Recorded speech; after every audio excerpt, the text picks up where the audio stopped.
Why have I quit my job? Why have I, bought a van? And why am I going to drive around the country? Well, I'm passionate about the idea that you need to be heard.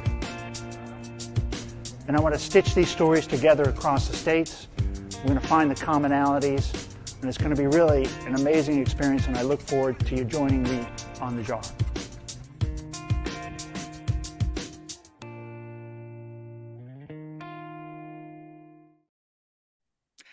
Hello, everybody. Welcome back to Mental Health Today. Been a couple of days since I've seen you, and I missed you. I just had a little bit of a wild last few days. I've been hanging out with equines in circle pens, and I've been talking to hennies, which is kind of an iteration of a female donkey. I've really put myself out there, and I've seen some amazing transformations the last couple of days with some people I've been working with. There's a Murphy's Law phone going off. So it's just been an amazing last couple of days here in Sonoyta, Arizona, southern Arizona, and I've been hanging out at the Tammy Blakely Ranch. And again, it's equine therapy, and really fantastic. I'm just chatting with Christian Frazier, our next guest, and Christian and I were just chatting, and he's in Tampa area, and so he's thinking, I'm just like, you got to go find yourself a ranch and go experience this. And really just amazing sentient beings, and with some breath work and some just real intention, you can have a conversation with equines. Christian, I can't imagine a worse introduction to somebody. I apologize.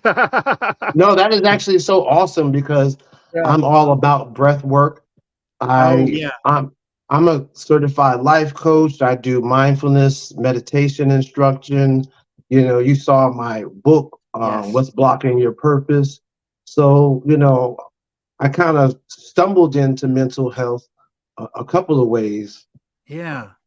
Dealing with my own anxiety in my life, and being a survivor of a suicide attempt myself. And then having a couple of really bad relationships with people who were unhealed. It actually kind of pushed me into learning a lot about psychology and human behavior. And then I became a peer specialist. And now I am a youth mental health first aid instructor. I teach it for higher education, public safety, different areas, veterans as well. So, and then I'm also on the local Zero Suicide Alliance, and I work with youth between the ages of 16 and 24 during the day that are experiencing mental health issues in the Hillsborough County area, who may just need a little bit of hand holding. Yes. So that's kind of what I do during the day, and I also talk about mental health all night on my podcast and books and everything. Wow. We were talking before we started talking offline a little bit about your personal journey. Being highly intelligent, right? Finding out, ultimately accidentally, right? Finding out you're intelligent, and then the realization of that must have had to go back and look on your life and go, oh my God, this makes so much sense now. That's why I felt so different. I felt weird. And like you said, you think differently than people. Maybe you can explain a little bit about, what was that like when you found out? And was that after your suicide attempt, I would guess, right? You were still after. It was after my suicide attempt. Yeah, it was after that starts to explain everything. Maybe tell us a little bit about your personal journey, and then I'm going to get into a lot about what you're doing now. Some more of that. So I was always this kid who could do a lot of different things, but I just thought it was normal. Like I was on the honor roll and everything, but when I went into I just thought it was normal. Like I didn't have to study. It was like, okay, just do it. And I went into the military and I took the ASVAB. And like a lot of my friends, in high school was scoring like 14, 30 on the ASVAB, and I scored like a 90. So like, so the recruiters were really excited, and they wanted to get me into this Navy nuclear power school. And I didn't even realize, but it's considered the second hardest school in the world next to MIT. They take 6 years worth of college and cram it into a year and a half. So what normal people do 16-week semesters, we do in 1 week. So 1 week you're doing regular math, the next week you're doing thermodynamics, and so on and forth. So, just having that experience alone even drives your anxiety up because only 3%, it has a 3% pass rate. So having a high IQ and finding out this information explains a lot about my Mm, experiences in the past. And then also it still makes it kind of rough today because being an African American, a minority, in a lot of spaces where people are not expecting me to be the smartest person in the room. yeah. And statistically, I typically am. But, I just, I'm not going to go around and brag and say it. I'm pretty quiet about it. But Yes. if you get me starting to talk, I can almost talk about anything. So uh, doctors are pretty fascinated, with me, and I've been on a lot of panels, and I'm still on a lot of panels with, doctors. I teach, Mm, not only mental health, but I also teach trauma and how trauma works in the brain. I feel like when we get a better understanding of how our brain works and how it tricks us, yes. then we can also get a better understanding. Like you mentioned earlier, breath work. A lot of people don't know that just breathing alone shifts your thinking, from the flight or fight mode with your Yes. amygdala back to the prefrontal cortex where there's more conscious thinking. So just doing that alone, Mm, will change situations if we just take the moments to breathe. And a lot of yeah. people think it's hokey, but scientifically, a research article came out and said that meditation can be just as effective, if not more, than medication for treating anxiety and depression. Boy, don't let that secret out. There's Exactly. you're gonna ruin some stock portfolios with those kind of thoughts. You mean Exactly. you But a mean lot of people just breathing don't really correctly? know. So a lot Yeah. of people just, I taught this class about trauma at a national conference up in Atlanta a few months back. And one of the attendees from the class, started to say, you know what, after attending this class, I'm starting to realize that I'm having a trauma response to some things going on in my life. So it Oh, gives people an opportunity. And I said, well, this is an opportunity for you and your therapist to talk mm, about it and talk about how you're going to deal with it and how you're going to address it. And then there's new technologies and therapies out there that a lot of people don't know, like EMDR, which is yes. amazing, and IFS therapy, internal family systems. Oh, I haven't heard of Um, that. and IFS. all of the internal family systems is amazing. Basically, the concept is this: is that when we experience trauma in our lives, like a piece of us is broken off into different characters or families, and what the counselor is doing during therapy is addressing that part. That part Mm, is basically trapped in that time when the trauma occurred, and it's a little bit mad at you because saying, how could you move on in life? And then us also has this overprotective role of trying to prevent you from yes. experiencing that trauma again. So the therapist addresses that part Oh. directly, provides healing, Mm, kind of reprograms that experience so that part doesn't have to take this overprotective role in your life yeah. and not hijack your personality when triggers happen. Yeah, yeah. It's really interesting. Boy, I mean, you're really active. What are you seeing? I just kind of curious, as kind of a side question. This suicide prevention month, are you seeing a lot of resources? I mean, are you seeing you're in the space, you're in the volunteer space, you're in the action space, and this is supposed to be a big month. Are you seeing I'm are you not seeing seeing the noise? enough awareness Yeah, campaigns going yeah. on. There really just isn't. And I don't see it. nobody thinks about it until now. Like I hear a lot of people like they don't even talk about it. Like I I talk about it all the time. Yeah. And I'm like, it's September, is Suicide Awareness Month, but we have a lot of work to do. I know in Hillsborough County alone, the numbers went up 231% in 1 year for the calls to 211, which is now 988. So Yeah. last July 2023, there were about 2,500 calls into 988. Okay. And this year, July, I'm sorry, 2022, and this year, July, the numbers went up to 9,500, almost 10,000 calls in 1 month. So because of the economy, because of the rise in costs in food, because of the rise in costs in rents, Yep. a lot of people are experiencing homelessness. The homelessness issue is not being addressed properly. I don't think we're not doing enough to address homelessness. As a matter of fact, in a lot of areas across the country, if you now they have new guidelines, like if you have a shelf or a roof over your head, it could just be some kind of shed. They don't consider you to be homeless. You're not going to get assistance. You have to be certified homeless in a shelter, but the shelters are being Certified home. overrun. The shelters are being overrun with COVID and everything. Is really just not the right solution. And there's plenty of empty buildings, apartment buildings, Yeah.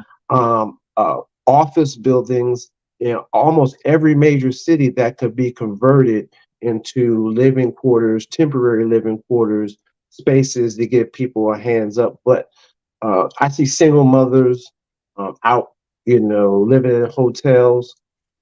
There's a high rate of kids in the public school systems living in hotels and living in cars, and that is driving the suicide rates up.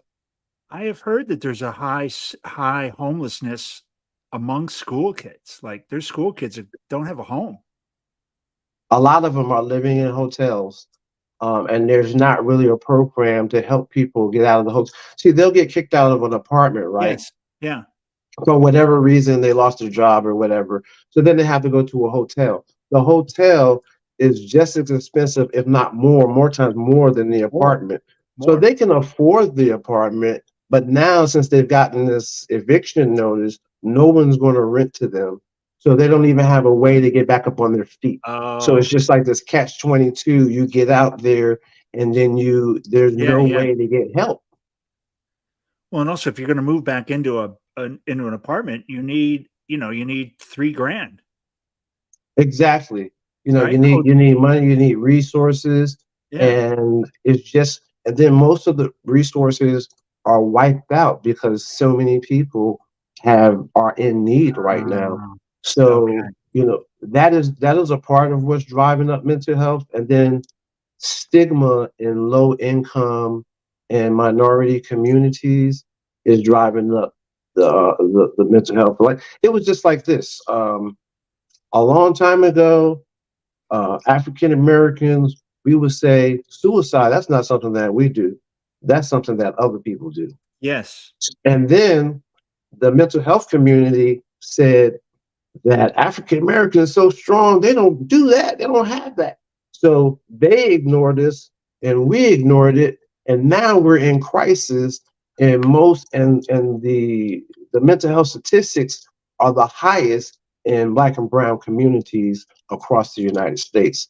The especially suicide rates in teens, Black and brown teens are the highest amongst any demographic. Really? I did not know Yes. that. Most people Man. don't know that, but nobody's talking about it a lot. Yeah, it's like, from last place to first place. That's not a ribbon you want to earn. Exactly. So Why do you think now, yeah, is and that since now a lot of culturally? you're talking about a lot of low income and a lot of stigma, nobody wants to talk about it Yeah, because they yeah. feel like it's a sign of weakness or whatever Yes. it may be. So the suicide rate numbers are going up, the calls are going up. A lot of what we call the Baker Acts here in Florida. That's what, people are involuntary taken in, for 3 days because they're having some type of, Whoa. crisis, mental health crisis. So, those numbers are going up a lot. And then we also have, you know, synthetic drugs like synthetic marijuana, Mm, which it's causing people to act like really erratic, and then you could have a mental health issue that you don't know about. Take yes. some of that synthetic cannabis, and it can trigger a manic depression. Like if you have, like bipolar disease, something like that, you can trigger a manic, episode by, taking that synthetic Yeah. cannabis. So we've got to have more awareness, and we've got to have more talks about it. And then we also Mm. have to have more mentoring and training, because uh, it's not something that people are talking about in the school systems enough. Yeah, and the stigma, I mean, we talked, I think it's interesting. The stigma is still there and still powerful. Um, to the Well, you point think where about this. yeah, We have depicted mental health professionals as in horror movies, as killers and all types yeah, of things for like since the 1950s.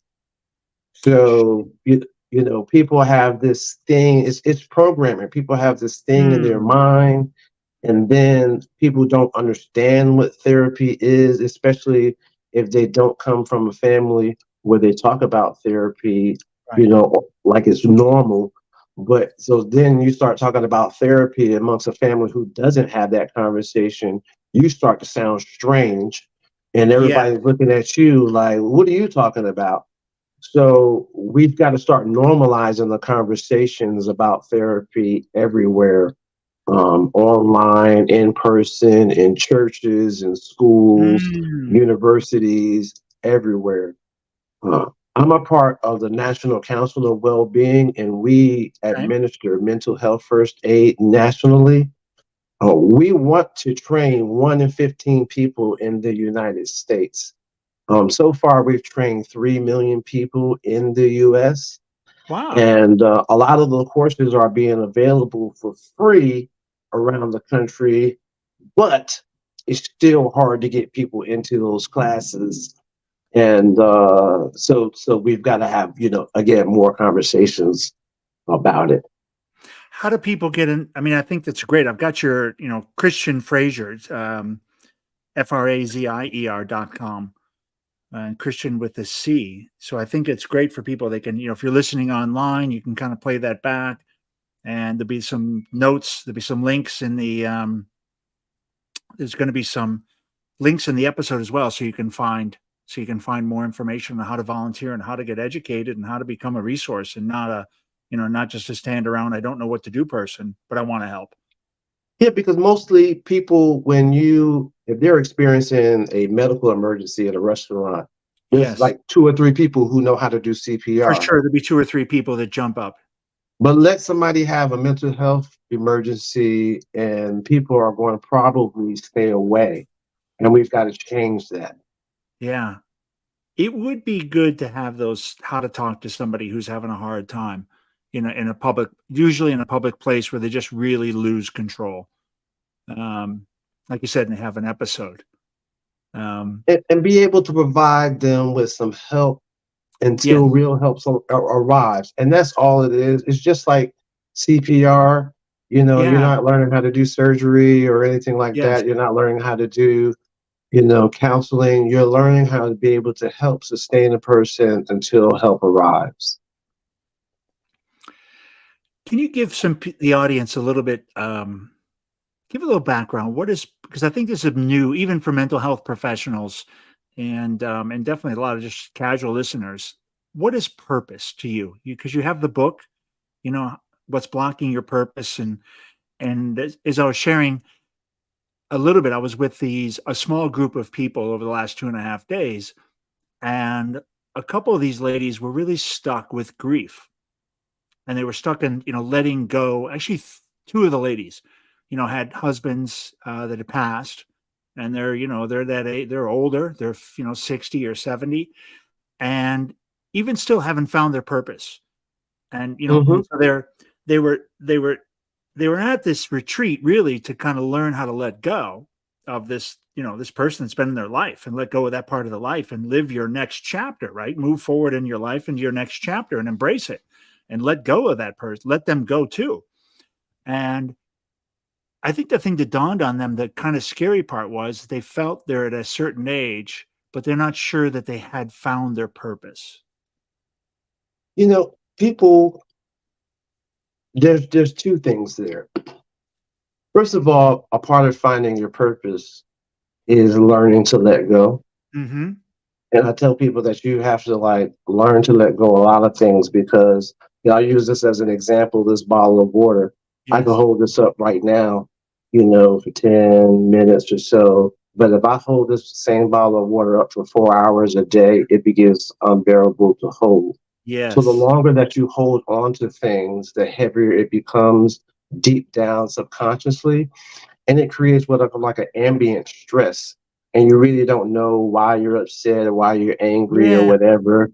And so you have a lot of ambient stress going on. And then you have all of this, what I call soul noise going on in your head. It's like your mind is racing. You have thoughts about all these different things. And Yes. then you're living in your trauma. You haven't healed from the trauma. So you're constantly triggered and you're constantly living in a state of fight or flight. Yes. So, in order to be able to find more about your purpose, you have to, first of all, work on your healing. And then also, finding your purpose takes meditating, and then also doing a lot of self-awareness work, finding out what makes you tick, what excites and ignites your soul. And I tell people, we have a lot of gifts. Like, we have gifts for our Mm. provisions, and our gifts for our provisions are like what we do every day for work to pay our bills and everything. But then we also have gifts for our purpose, and the gifts for our purpose are for others. That's beautifully said. The part where you're saying it's interesting. I and I do kind of I'm kind of trying to reflect back on the listening to the two ladies and just other people I meet and coaching, like advice too, like how to find your, how to, and that's, you have a great articulation. I like that part where it's, you got to go work it. Your purpose is not going to knock on your door and walk in and announce themselves. It's work to go find it. Right? You have to actually want to do it. And I think you have to, that's interesting.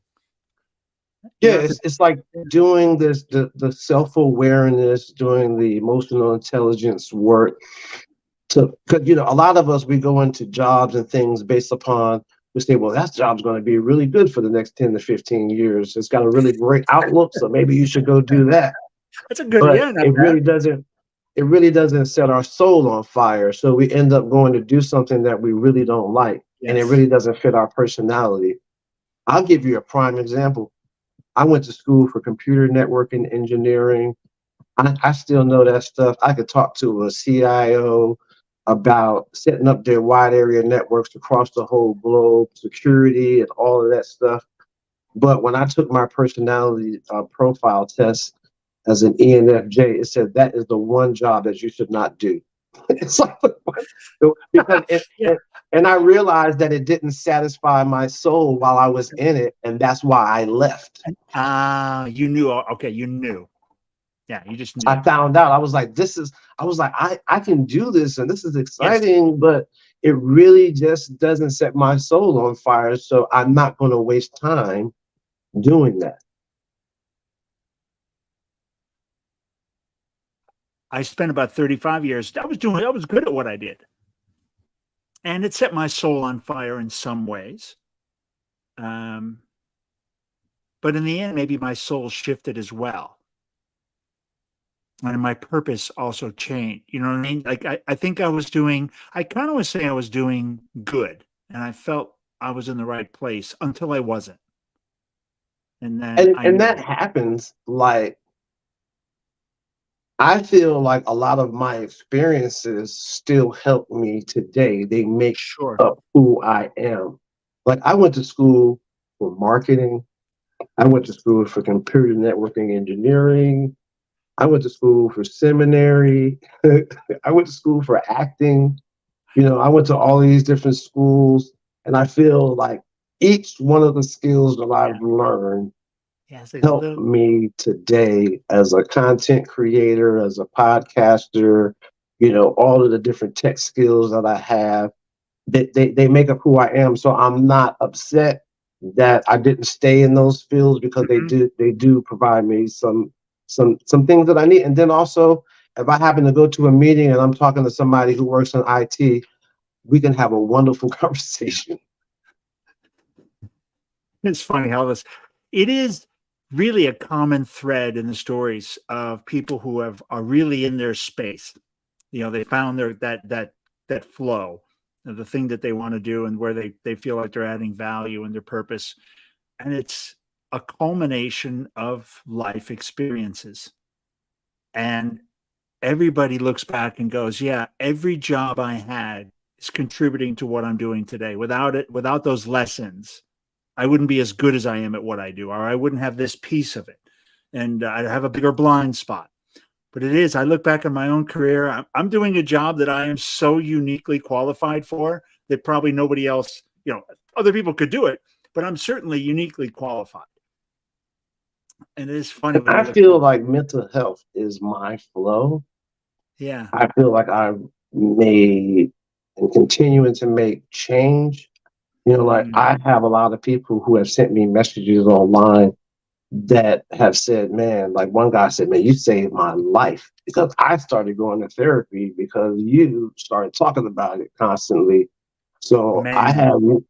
I had a guy that actually he was threatened. He said, man, I was about to attempt suicide. I was going to sleep with my gun in the bed. And like the talks and everything that you were having, encouraged me to keep going on.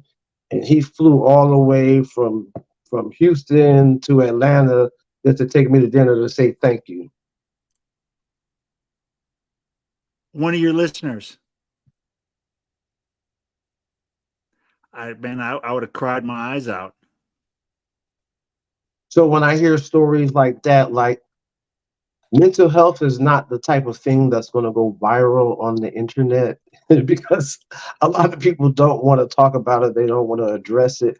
So But true. if I get one, two people every now and then that says, "Man, this has really helped me. It's changed my life," then to me, it's all worth it. Yeah, I agree, Christian. This is the thing, right? We're doing this. I don't know. None of us, I think none of us in this space think we're saving the world. We are hoping we're impacting a couple of people that need to hear that just happen to tune into the message and pick up our airwaves and hear something that gives them a hope for that day or that minute. And if you're consistently on as a podcaster, they're going to, it's like, dang, I guess I won't eat the barrel today. I'm going to wait to hear Christian's message tonight, you know? I really do probably beat my audience up. I do. I do. I probably, but and I just say, you know what, you're going to hear it because I don't feel like you're hearing it from anywhere else. So Well, you're going to fair. hear it from me. So if you don't And want if to you're hear it tuning today, in, just keep if you're scrolling. tuning in, I'm serving it up. I'm serving it up. I'm talking about mental health. I'm talking about resilience. I'm talking about self-confidence, everything. Like, there's power in our pain. And like you were talking about those ladies earlier, they have to realize that there's power in their pain. Every Oh man. superhero transformed their tragedy into power. All of them, Harry Potter, Superman, Batman, Spider-Man, they all Oh, experienced that's loss and right. death, but they took that and they transformed it into a power that they can use to help other people. That's so true.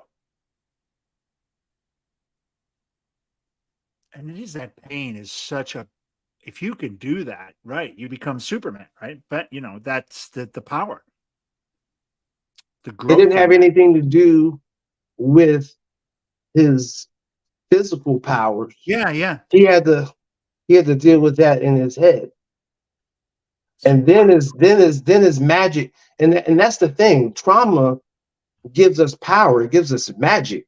You know, Yes. when you go through traumas, you get this uncanny wisdom of how to judge people and look at people, and so you get like experience and wisdom with relationships and all types of things. So when you embrace the power that you get, then all of a sudden the pain that you went through is not, you know, as much. It was like, man, I didn't want to go through that pain, but I needed it. Yeah, it's almost like an not amalgamation. What do you call when you take metals and you turn them into something else, right? This kind of, boy, can't even think of the word right now. But that chemistry that happens is kind of what you're describing. Taking Oh these yeah, experience. it is, and that's the transformation.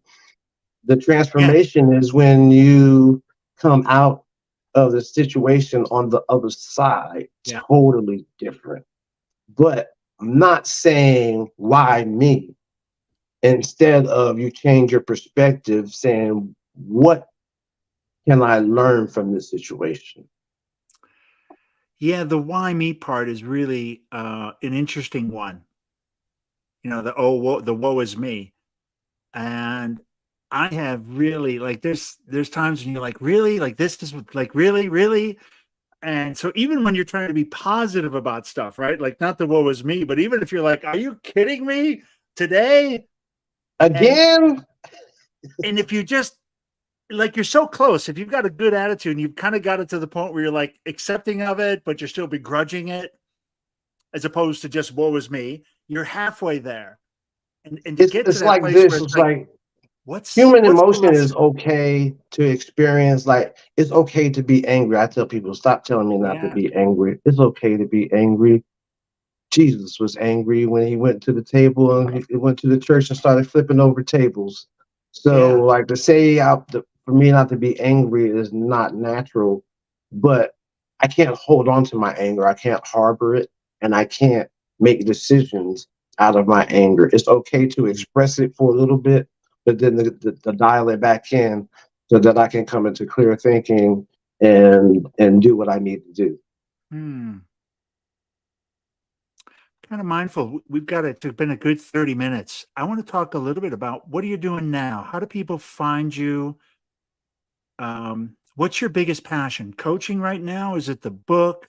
Um, what do you really want? Where do you want people to engage with you? What's the most important space for Well, you? you can find me on any social media platform. If you look up Christian Frazier, I'm there, Facebook, YouTube, You're everywhere. everywhere, LinkedIn.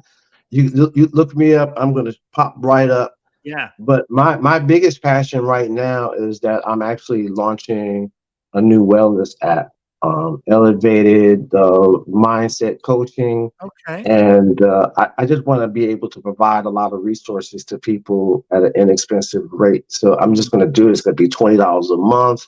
You'll be able to go up there, get mindfulness training. I have classes on relationships. I have a class on my website now, elevating relationships, you know, that last. So it's like a 10 module course that just takes you through everything from relationship communications.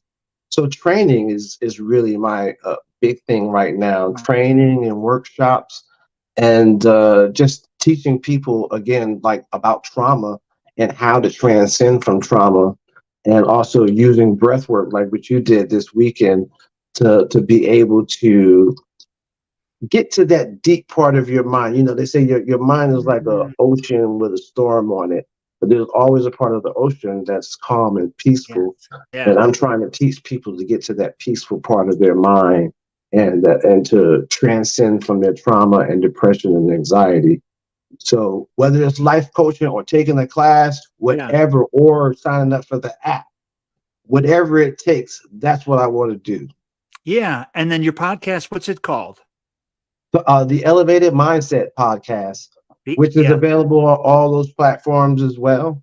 So you know, hit the subscribe button, tune in, listen Yeah. in. There's lots of like juicy information up there, and I got a story to tell because I've actually experienced a lot of trauma in my life myself, and I transcended that trauma to do amazing, great things. I mean, I've worked with everybody in Hollywood from Meryl Streep to Dave Chappelle, every network from CBS, NBC, you name it.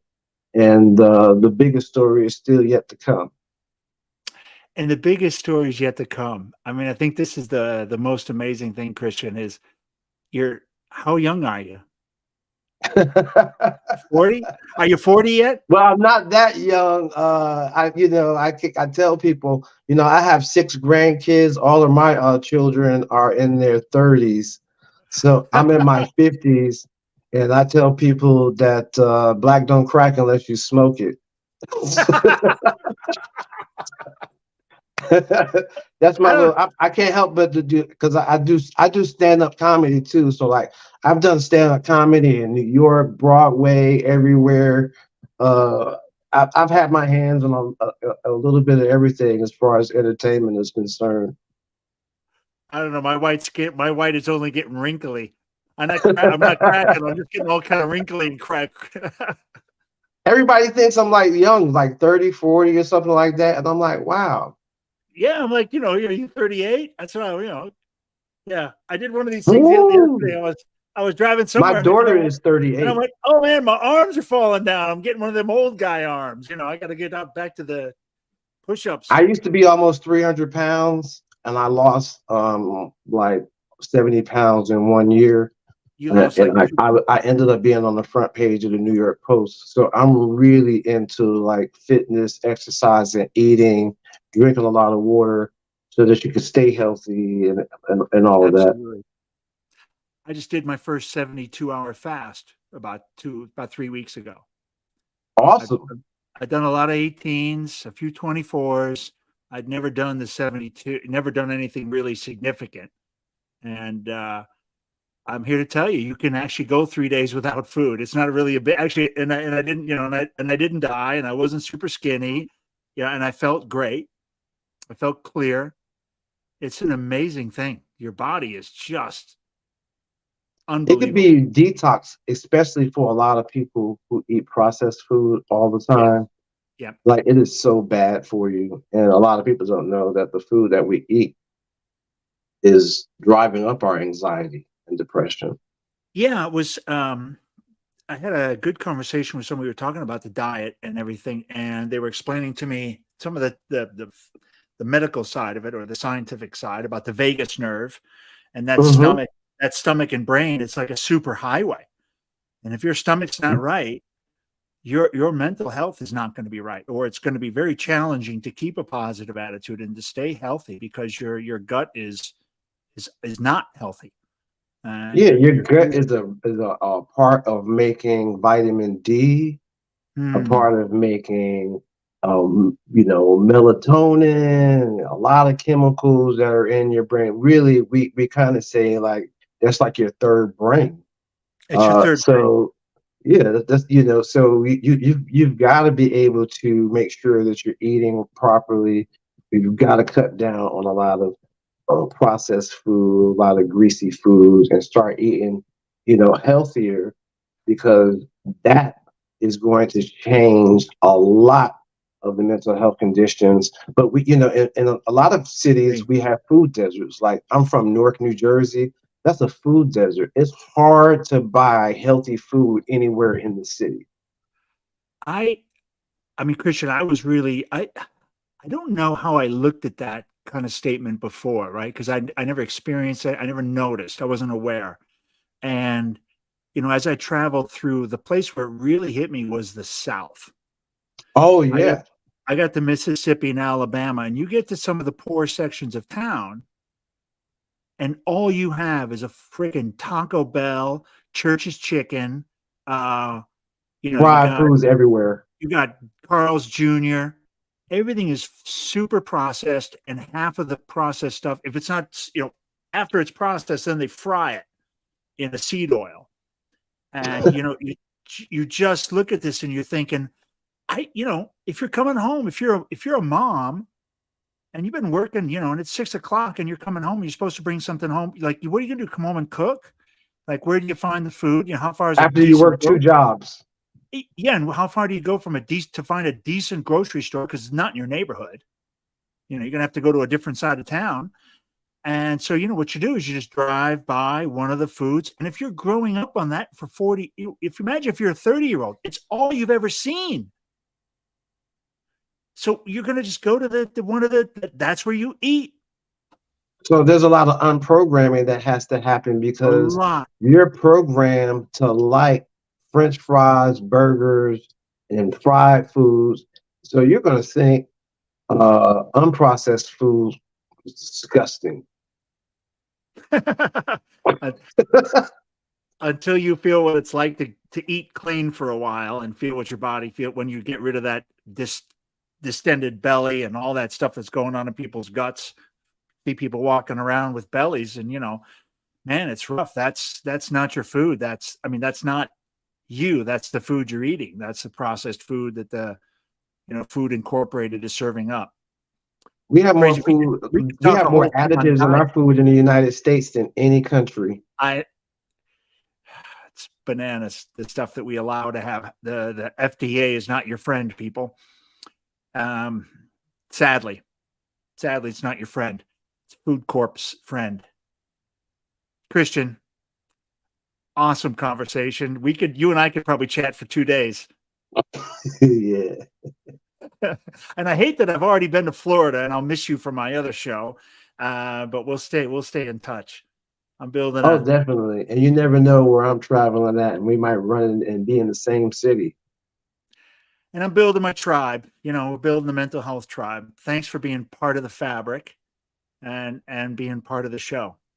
Thank you for having me on the show. It was such a pleasure to just be able to share. And I hope that something was said to someone to inspire some hope and to encourage you to seek counseling or therapy.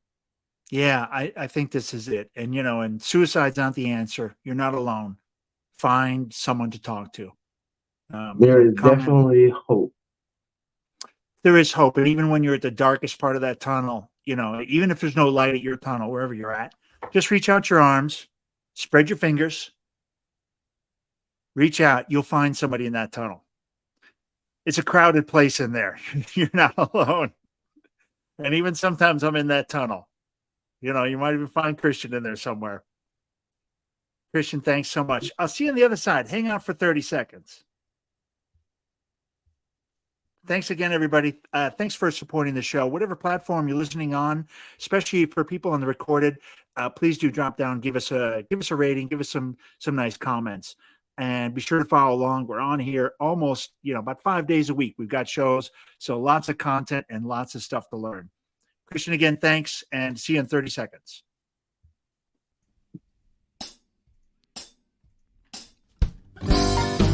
Yeah, loose, baby.